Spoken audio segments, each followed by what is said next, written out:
hey, this Bryce Harper stuff with Rob Manfred, interesting. Then the conversations that I was having with people whenever we were lucky enough to be at the Home Run Derby, both players and other folks, it's like, hey, this CBA thing's a real problem. When is this? And baseball can't shoot itself in the foot right now. It feels like everything's going in a great direction. Do you agree? I would like to believe that that's the case, Pat, because the collective bargaining agreement doesn't expire until December 1st, 2026.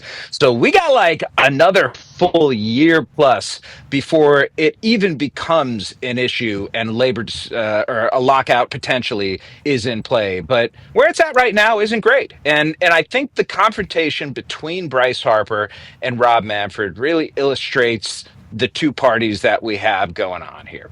On one side, you've got owners, and the owners, both publicly but particularly privately, have been talking about implementing a salary cap. There's a salary cap in the NFL, in the NBA, in the NHL. Why does Major League Baseball not have one? And the players, on the other hand, are like, you know what? And Bryce Harper, I think, believes this too. Generations of players before the ones who are playing right now fought specifically to avoid getting a salary cap so you could have as free of a market as possible. And so the people who play this sport can be paid what they deserve, and that there's no limitations on it. There's no constrictions on salary, on length, on anything like that. If a guy is phenomenal and he's out there in free agency, he can get 15 years in $765 million like Juan Soto did. And so you have these two sides that have completely conflicting opinions. And beyond that, Pat, you have a history here.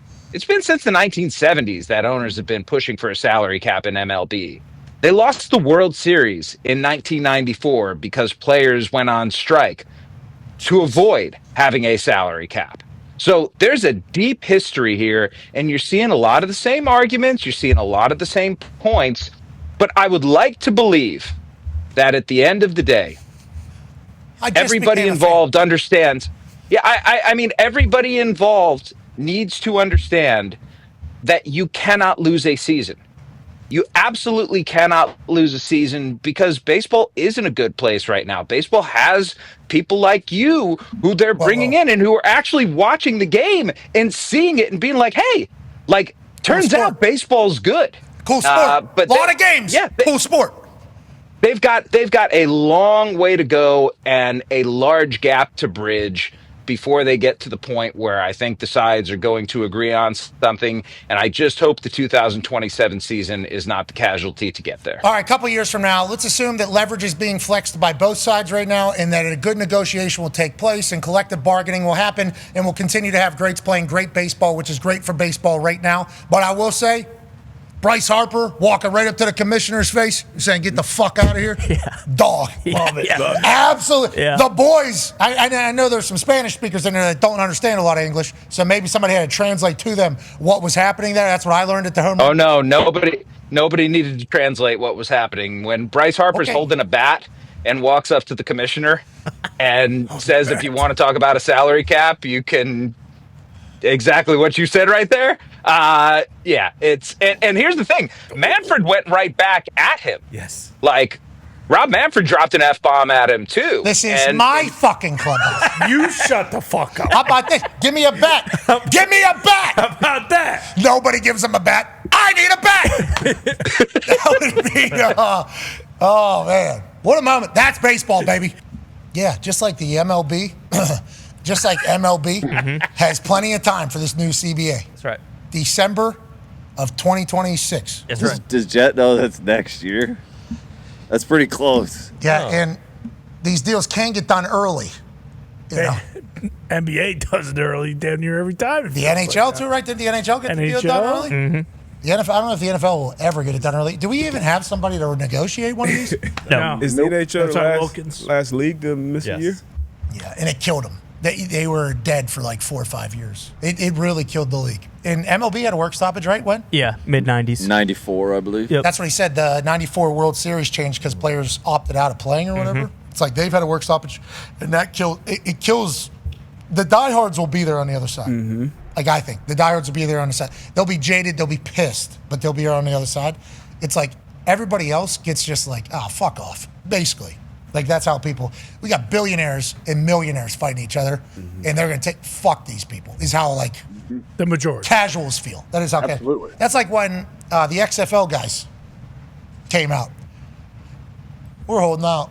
It's like, shut the fuck up. That is literally how everybody feels. That is not me speaking to you directly. That is just an immediate reaction to you whenever you say that. And it's like, Dwayne Johnson probably thought the same thing. Yes. I mean, he wouldn't say it, but it's like the fans thought it, and probably the league thought it. And that thing kind of ended quickly, too. I think somebody was like, hey, you're the 150th best quarterback in the United States of America. That is why you were here. Let's go ahead and shut the fuck up and just be happy that we're playing football for a living. That is what a casual person says. And I will say, as somebody who is a very normal, casual person, I didn't watch because of that. Like, I legitimately, you guys think you lost a friend of ours $30 million last year, and then you're going to tell them, we need a little more money. Why don't you fucking complete a pass? Why don't you look like a quarterback so we can have a league here before we worry about how much money? Same thing with the WNBA. That, as soon as that comes out, casuals, and I'm not saying they care about casuals at all. I don't think they do. But let's just say they care about casuals for a second and not hate casuals that watch their league. As soon as casuals hear that, it's like, okay, well, not going to tune into this. Let's just move along. The work stoppage thing, not good for sports fans.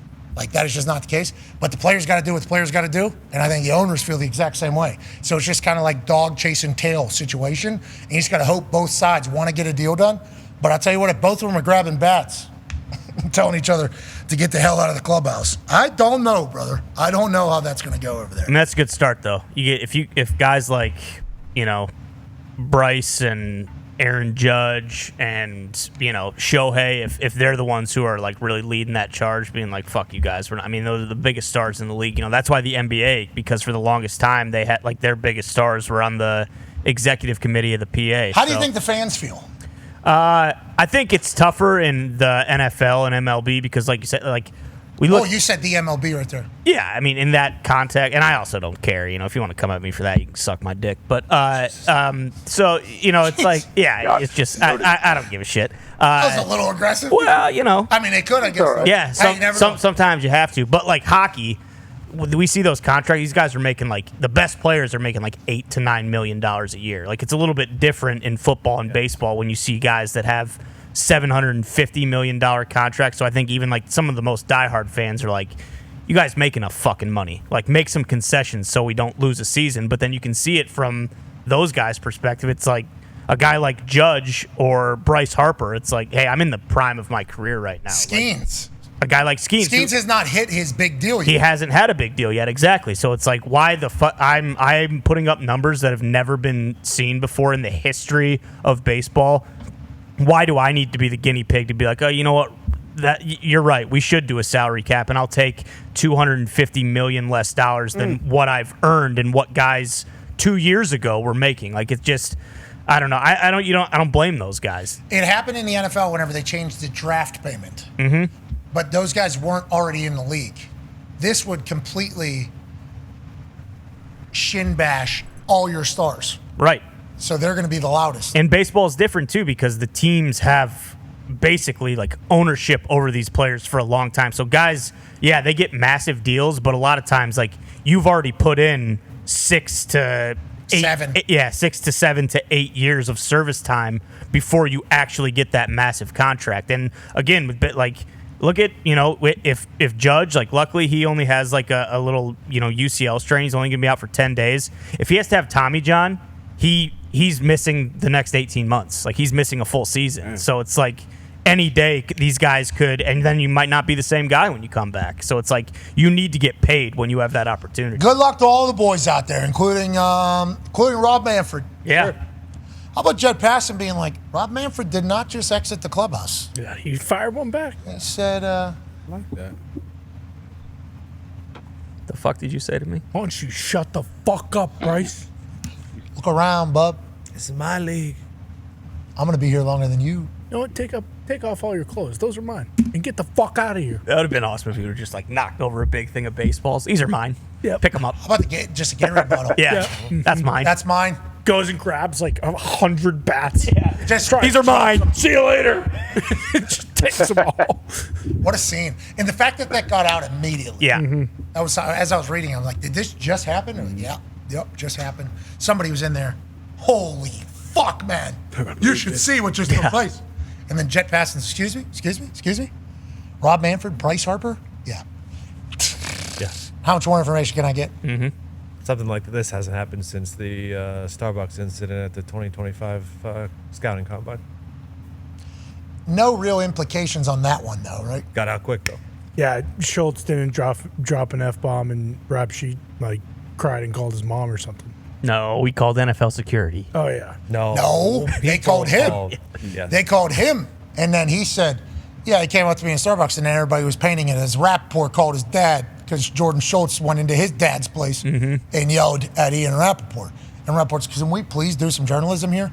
I was asked if I was accosted. I said yes. That's what I thought I was supposed to do because they were showing me a video of me getting yelled at by Jordan Schultz in a Starbucks.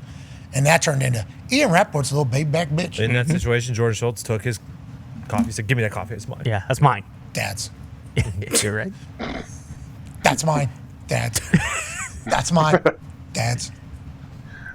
Dad's. Then he realized what he'd done. He's like, shit, now I gotta go do it to everyone in here. Hey, Sorry. That's mine. My Dad's. that's mine. Dad's. That's mine. Dad's. Turn the lights off.